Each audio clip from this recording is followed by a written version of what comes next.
ஸ்ரீதரனை கைது செய்ய வலியுறுத்து பூதாகரமாகும் தையட்டி விகாரை விவகாரம்.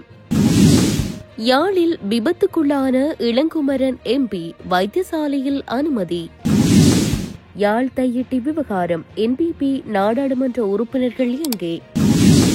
யாழிற்கு விஜயம் செய்த பிரதமர் ஹரணி பல்வேறு முக்கிய நிகழ்வுகளில் பங்கேற்பு. கடவுச்சீட்டு பெற காத்திருப்போருக்கு வெளியான நற்செய்தி. இலங்கையில் செலவிடப்பட்ட அமெரிக்க நிதி அரசாங்கத்தின் அதிரடி முடிவு. தொடர்பென விரிவான செய்திகள். யாழ்ப்பாணம் தையட்டியில் உள்ள திஸ்ஸராஜமகா விகாரியை இடிப்பதாக மிரட்டியதாக நாடாளுமன்ற உறுப்பினர் ஸ்ரீதரனை கைது செய்ய வேண்டும் என ஓய்வு பெற்ற ஜெனரல் ஜெகத்தேஸ் கூறியுள்ளதாக செய்தி வெளியாகியுள்ளது. நாடாளுமன்ற உறுப்பினர் ஸ்ரீதரனின் கருத்துகள் அரசியல் அமைப்பை மீறுவதாகவும் அரசாங்கம் இதுபோன்ற சூழ்நிலைகளை புறக்கணித்தால் அது வன்முறையை ஊக்குவிப்பதாக இருக்கும் என்றும் அவர் குறிப்பிட்டுள்ளார். இந்த நிலையில் அத்தகைய சூழ்நிலையில் உடனடியாகவும் தீர்க்கமாகவும் செயற்பட தவறினால் அரசாங்கம் தொடர்ந்து இதுபோன்ற நடவடிக்கைகளை எதிர்கொள்ள நேரிடும் என்றும் அவர் கூறியுள்ளார். இவ்வாறானதொரு பின்னணியில் அண்மையில் யாழ்ப்பாணத்தில் இடம்பெற்ற ஊடகவியலாளர் சந்திப்பொன்றில் ஜனாதிபதி அனுர கூறியதைப் போன்று சட்டம் அனைவருக்கும் சமமானது என்றால் தையட்டி விகாரை உடைக்கப்பட வேண்டும் என நாடாளுமன்ற உறுப்பினர் ஸ்ரீதரன் தெரிவித்திருந்தார். அத்தோடு விகாரியை உடைக்க வேண்டும் என தான் கூறியது இனவாத கருத்து அல்ல என்றும் சட்டம் அனைவருக்கும் பொதுவானது என்ற அடிப்படையில் இதுவே தேர்வு எனவும் அவர் சுட்டிக்காட்டியிருந்தமை குறிப்பிடத்தக்கது. நாடாளுமன்ற உறுப்பினர் இளங்குமரன் விபத்தில் சிக்கி படுகாயமடைந்துள்ளார். சாவகச்சேரி தனங்கிழப்பு பகுதியில் இன்றைய தினம் இந்த விபத்து சம்பவித்துள்ளது. வேக கட்டுப்பாட்டை இழந்த வாகனம் வயலுக்குள் பாய்ந்து விபத்து சம்பவித்துள்ள நிலையில் படுகாயமடைந்த அவர் யாழ் போதனா வைத்தியசாலையில் அனுமதிக்கப்பட்டுள்ளதாக தெரிவிக்கப்படுகிறது. கிளிநொச்சியில் நடைபெற்ற நிகழ்வொன்றில் கலந்து கொண்ட பின்னர் யாழ்ப்பாணம் நோக்கி தனது வாகனத்தில் பயணித்துக் கொண்டிருந்த வேளையே இந்த விபத்து ஏற்பட்டுள்ளதாக கூறப்பட்டுள்ளது. யாழ்ப்பாணத்தில் மக்கள் போராட்டம் இடம்பெறும் இடங்களில் தேசிய மக்கள் சக்தியின் நாடாளுமன்ற உறுப்பினர்கள் எங்கே என முன்னாள் ஜனாதிபதி ரணில் விக்ரமசிங்கவின் ஐக்கிய தேசிய கட்சியின் யாழ் மாவட்ட இணைப்பாளர் சுரேஷ்குமார் கேள்வி எழுப்பியுள்ளார்.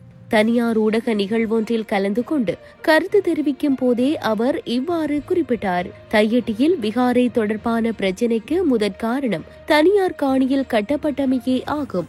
அது தமிழர்களுடைய பூர்வீக நிலம். ஆனால் இன்று உள்ள அரசாங்கம் இந்த விகாரைக்கு என்ன நடவடிக்கையை முன்னெடுத்துள்ளது? மாற்று காணிகளை வழங்குவதாக குறிப்பிட்டுள்ளது. எனினும் அந்த விவகாரம் குறித்து காணி உரிமையாளர்களுடன் கலந்துரையாடலை மேற்கொள்ளவில்லை எனவும் சுட்டிக்காட்டியுள்ளார். இலத்திரனியல் கடவுச்சீட்டு வழங்கும் முறையை செயல்படுத்த தேவையான பணிகள் தற்போது நடைபெற்று வருவதாக பொது பாதுகாப்பு மற்றும் நாடாளுமன்ற விவகார அமைச்சு தெரிவித்துள்ளது. இது தொடர்பாக நீதிமன்றம் விதித்த தடை உத்தரவு தற்போது நீக்கப்பட்டுள்ளதால் அந்த முறையை செயல்படுத்துவதில் எந்த தடையும் இல்லை என்று நீதி பிரதி அமைச்சர் சுனில் வட்டக்கல கூறியுள்ளார். அதன்படி இலத்திரனியல் கடவுச்சீட்டு வழங்கும் பணியை சுமார் 8 மாதங்களில் தொடங்க திட்டமிடப்பட்டுள்ளதாகவும் சம்பந்தப்பட்ட நிறுவனங்களுடன் ஏற்கனவே ஒப்பந்தங்கள் கையெழுத்திடப்பட்டுள்ளதாகவும் பிரதி அமைச்சர் குறிப்பிட்டுள்ளார். தற்போது கடவுச்சீட்டு வழங்குவது வழக்கமான நடைமுறையின் கீழ் மேற்கொள்ளப்படுகின்ற நிலையில் 1 மில்லியன் புதிய வெளிநாட்டு கடவுச்சீட்டுகளை நாட்டிற்கு இறக்குமதி செய்ய ஏற்பாடு செய்யப்பட்டுள்ளதாகவும் அவர் தெரிவித்துள்ளார். இதேவேளை 24 மணி நேர கடவுச்சீட்டு வழங்கும் முறைமை தொடர்பாக 186 குடிவரவு அதிகாரிகளை நியமிக்க நடவடிக்கை எடுக்கப்படும் என்று பொது பாதுகாப்பு மற்றும் நாடாளுமன்ற விவகார அமைச்சர் ஆனந்த விஜயபால கூறியுள்ளார். அதன் அடிப்படையில் பட்டதாரிகளை ஆட்சேர்ப்பு செய்வதற்கான பொருத்தமான பரீட்சையை நடத்துவதற்கான திகதியை வழங்குமாறு பரீட்சைகள் திணைக்களத்திடம் கோரிக்கை விடுக்கப்பட்டுள்ளதாகவும் அந்த திகதி கிடைத்த பிறகு அதற்கான வர்த்தமானி அறிவிப்பை வெளியிட நடவடிக்கை எடுக்கப்படும் என்றும் அமைச்சர் குறிப்பிட்டுள்ளார்.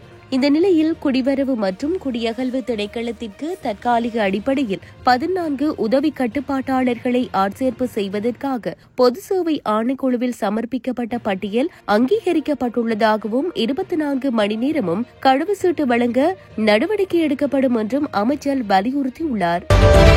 யாழ்ப்பாணத்திற்கு விஜயம் செய்துள்ள பிரதமர் ஹரணி அமரசூரிய சுழிபுரம் பகுதியில் மக்கள் சந்திப்பு கூட்டத்தில் கலந்து கொண்டுள்ளார். இன்று பிற்பகல் 2 மணியளவில் யாழ் சுழிபுரம் வழக்கம்பெறை முத்துமாரி அம்மன் கோவில் வளாகத்தில் மக்கள் சந்திப்பில் ஈடுபட்டுள்ளார். குறித்த கூட்டத்தில் கடற்றொழில் அமைச்சர் ராமலிங்கம் சந்திரசேகர், தேசிய மக்கள் சக்தியின் நாடாளுமன்ற உறுப்பினர்களான ஜெயச்சந்திரமூர்த்தி ரஜீவன், சண்முகநாதன், ஸ்ரீபவானந்த ராஜா, கட்சியின் தொகுதி அமைப்பாளர்கள், பொதுமக்கள் என பலரும் கலந்து கொண்டனர். இதேவேளை இன்று காலை பிரதமர் ஹரணி அமரசூரிய யாழ்ப்பாணம் இந்து கல்லூரி மற்றும் மதியம் கோப்பாய் ஆசிரியர் கலாசாலைக்கும் விஜயம் மேற்கொண்டிருந்தமை குறிப்பிடத்தக்கது.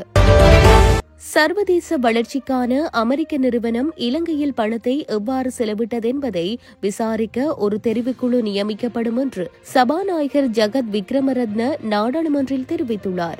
தற்போதைய பிரதமரும் இந்த சர்வதேச அமைப்பிடமிருந்து பணம் பெற்றதாக குற்றம் சாட்டப்பட்டுள்ளதால் சம்பந்தப்பட்ட தெரிவுக்குழுவை அவசரமாக நியமிக்க வேண்டும் என்று நாடாளுமன்ற உறுப்பினர் தயாஸ்ரீ ஜெயசேகர நாடாளுமன்றத்தில் குறிப்பிட்டுள்ளார். அதன்போது சம்பந்தப்பட்ட விடயங்கள் குறித்து ஒரு தெரிவுக்குழுவை நியமிக்குமாறு கோரி நாடாளுமன்ற உறுப்பினர் நாமல் ராஜபக்ச அறிக்கையொன்றை சமர்ப்பித்துள்ளதாகவும் அதன்படி குழு நியமிக்கப்படுமா இல்லையா என்று சபாநாயகர் ஜகத் விக்ரமரத்னவிடம் நாடாளுமன்ற உறுப்பினர் தயாஸ்ரீ ஜெயசேகர் கேள்வி எழுப்பியுள்ளார்.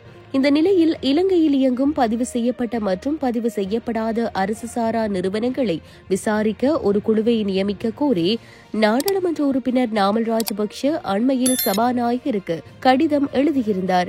அத்தகைய தேர்வுக்குழு நியமிக்கப்பட்டால் தனது கட்சியான ஸ்ரீலங்கா பொதுஜன பெரமுனவின் ஆதரவையும் வழங்குவதாக நாடாளுமன்ற உறுப்பினர் நாமல் ராஜபக்ஷ அந்த கடிதத்தில் தெரிவித்திருந்தார். இவ்வாறானதொரு பின்னணியில் USAID நிறுவனத்தின் பணம் இலங்கையில் எவ்வாறு செலவிடப்பட்டது என்பதை விசாரிக்க குழு நியமிக்கப்படும் என சபாநாயகர் ஜகத் விக்ரமரத்ன கூறியுள்ளமை குறிப்பிடத்தக்கது.